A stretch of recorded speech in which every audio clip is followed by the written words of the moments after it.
Isang mapagpalang araw sa ating lahat. Baka wala pa po kayo sa aking channel. Please like and subscribe po. Maraming salamat. Ang lulutuin po natin ngayon ay isang special at pang-restaurant ang lasa. At ang ating gagamitin ay chicken breast. Meron po tayo ditong 3/4 na chicken breast. Hiwain lang po natin ng pa-cubes. Habang nag-aantay tayo guys, pa-comment naman po kung taga saan kayo para malaman ko po kung hanggang saan nakarating o nakaabot ang aking mga videos. Maraming salamat!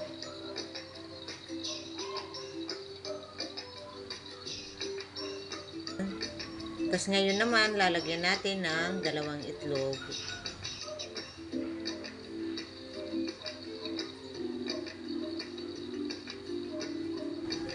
Timplahan natin ng asin, paminta. Gusto namin na maanghang kaya lalagyan ko ng cayenne. Optional lang yan guys. At linagyan na rin natin ng garlic powder. Haluin lamang po ng mabuti.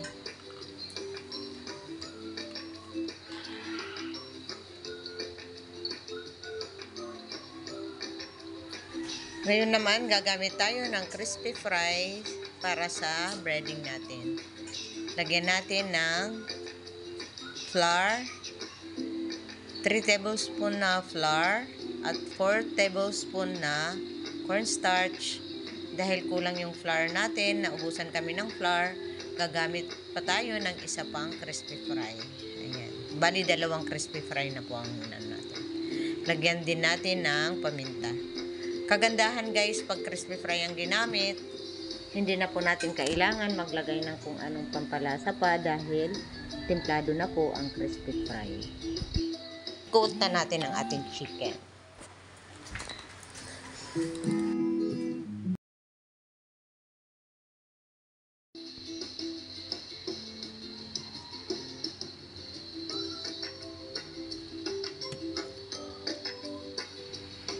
Yan, okay na. Ngayon naman sa isang kawali, maglagay tayo ng cooking oil.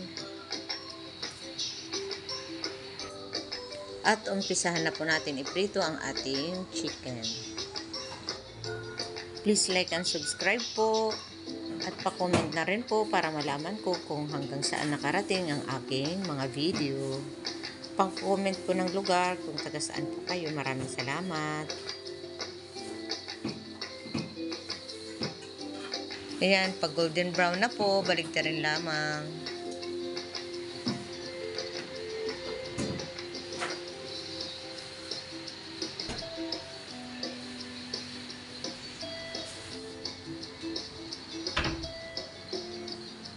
Ayan, hanguin na po natin ang ibang luto na.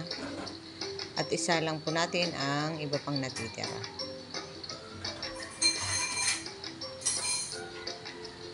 Ayan guys, ganyan lang kabilis. Ayan, okay na. Tapos na. Sa isang kawali naman po, maglagay tayo ng butter para sa ating sauce.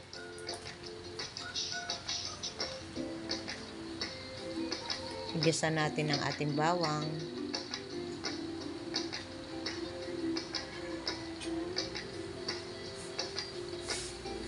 Ilagay natin ang ating 5 tablespoon na banana ketchup.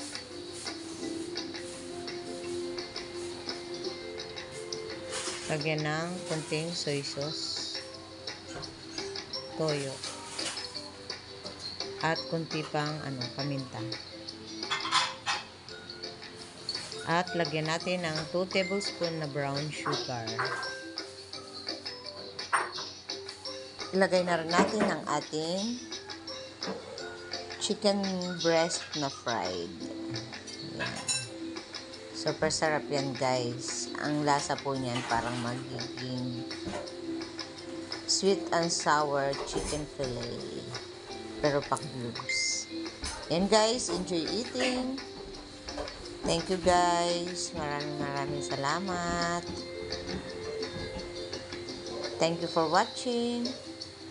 See you po on my next videos. God bless.